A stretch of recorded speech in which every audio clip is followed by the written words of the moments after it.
जय माता दी दोस्तों, आप सभी को नवरात्र के सप्तम दिवस की हार्दिक शुभकामनाएं। आज के दिन माँ काल रात्रि की पूजा अर्चना करना अत्यंत ही शुभ फलदायी माना जाता है और माँ काली सभी दुष्टों का संहार करके आपकी सभी मनोकामनाएं पूर्ण करती हैं और आपकी हर तरह से रक्षा करती हैं।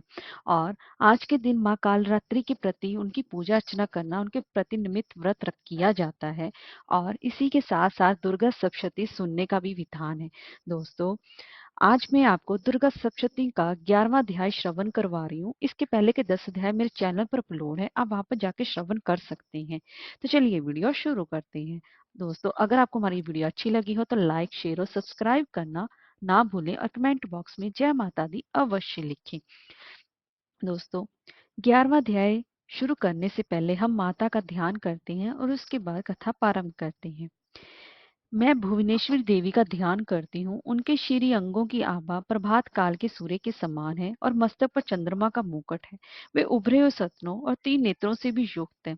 उनके मुख पर मुस्कान की छटा छाई रहती है और हाथों में वर्ध, अंकुश, पाशव मुद्रा शोभा पाती है। तब ऋषि कहते हैं, देवी के द्वारा वहां महादैत्यपति शुंभ के माने जाने पर इंद्र आदि सभी देवता अग्नि को आगे करके कात्यायनी देवी की स्तुति करने लगे और भीष्ट की प्राप्ति होने करने कारण उनके मुख कमल दमक उठे थे और उनके प्रकाश से दिशाएं भी जगमगा उठी थी।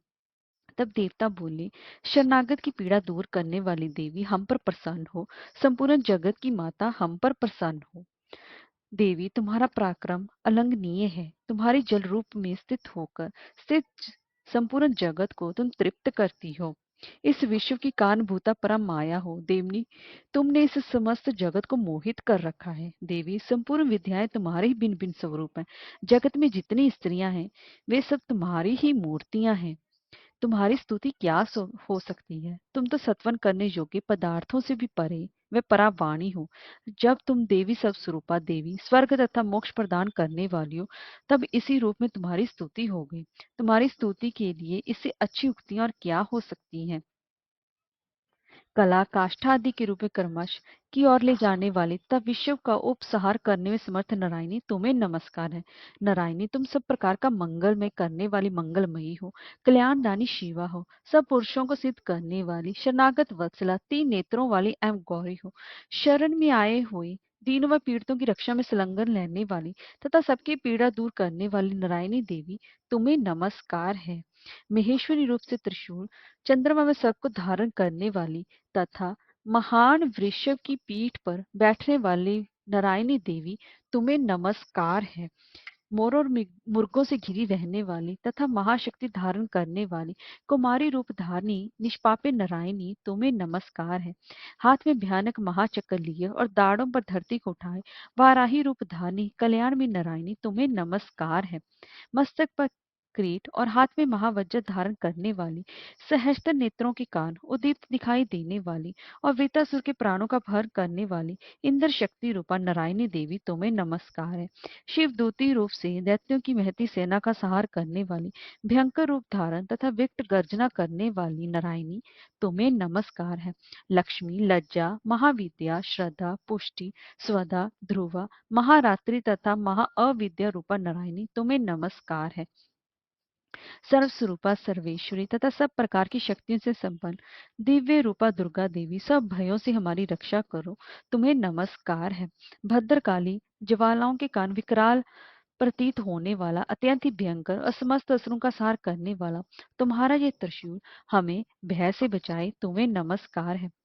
तुम्हारे हाथों में से शोभित खड्ग जो असुरों से रक्त चर्बी से चर्चित है, हमारा मंगल करे, हम तुम्हें नमस्कार करते हैं। देवी, तुम प्रसन्न होने पर सभी रोगों को नष्ट कर देती हो और कुपित होने पर मनोवांछित सभी कामनाओं का भी नाश कर देती हो। जो लोग तुम्हारी शरण में जा चुके हैं उन पर विपत्ति तो आती ही नहीं। तुम्हारी शरण में गए हुए मनुष्य भी दूसरों को शरण देने वाले माने जाते हैं।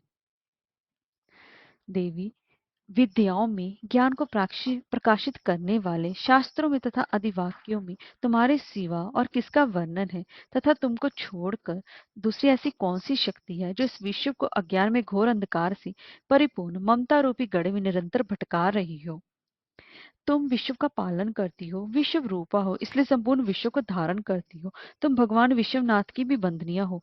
जो लोग भक्ति पूर्वक तुम्हारे सामने मस्तक झुकाते हैं, वे संपूर्ण विश्व को आश्रय देने वाले होते हैं। देवी प्रसन्न हो। जैसे इस समय असुरों का वध करके तुमने शीघ्र ही हमारी रक्षा की है, उसी प्रकार सदा हमें शत्रुओं के भय से बचाओ। विश्व की पीड़ा दूर करने वाली देवी, हम तुम्हारे चरणों पर पड़े हुए हैं। हम पर प्रसन्न हो। त्रिलोक निवासियों की पूजनीय परमेश्वरी, सब लोगों को वरदान दो। देवी बोली, देवताओं, मैं वर देने को तैयार हूँ। तुम्हारे मन में जैसी इच्छा है वह वर मांग लो और मैं तुम्हें वह अवश्य दूंगी। तब देवता बोले, सर्वेश्वरी, तुम इसी प्रकार तीनों लोकों की इन समस्त बाधाओं को शांत करो और हमारे शत्रुओं का नाश करती रहो। तब देवी बोली, देवताओं, व्यवस्थ मनवंतर के 28वें युग में शुंभ और निशुंभ नाम के दो अन्य महादैत्य उत्पन्न होंगे। तब मैं नंद गोप के घर में उनकी पत्नी यशोदा के गर्भ से जन्म लेकर विंध्याचल में जाकर रहूंगी और उन दोनों असुरों का नाश करूंगी। फिर अत्यंत भयंकर रूप से जब पृथ्वी पर अवतार ले, मैं विपरीचिति नाम वाले दानवों का वध भी करूंगी। उन भयंकर महादैत्यों को भक्षण करते समय मेरे दांत अनार के फूल की भांति लाल हो जाएंगे। तब स्वर्ग में देवता और मृत्यु लोक में मनुष्य सदा मेरी स्तुति करते हुए मुझे रक्त दंतिका कहेंगे।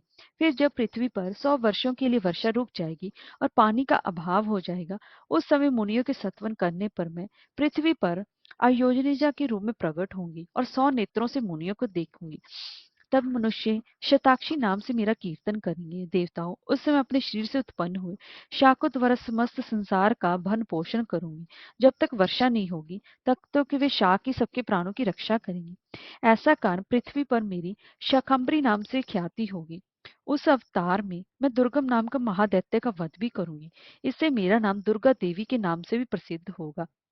फिर मैं जब भीम रूप धारण करके मुनियों की रक्षा के लिए हिमालय पर रहने वाले राक्षसों का भक्षण करूंगी, उस समय जब मुनि भक्ति से नमस्तक होकर मेरी स्तुति करेंगे, तब मेरा नाम भीमा देवी के रूप में भी विख्यात होगा। जब अरुण नामक दैत्य तीनों लोकों में भारी उपद्रव मचाएगा, तब मैं तीनों लोकों का हित करने के लिए 6 पैरों वाले असंख्य भ्रमरों का रूप धारण करके उस महादैत्य का वध करूंगी। उस समय सब लोग भ्रामरी नाम से चारों में स्तुति करेंगे। इस प्रकार जब जब संसार में दानवी बाधा उपस्थित रहेगी, तब तब तो मैं अवतार लेकर शत्रुओं का संहार करती रहूंगी। जय माता दी।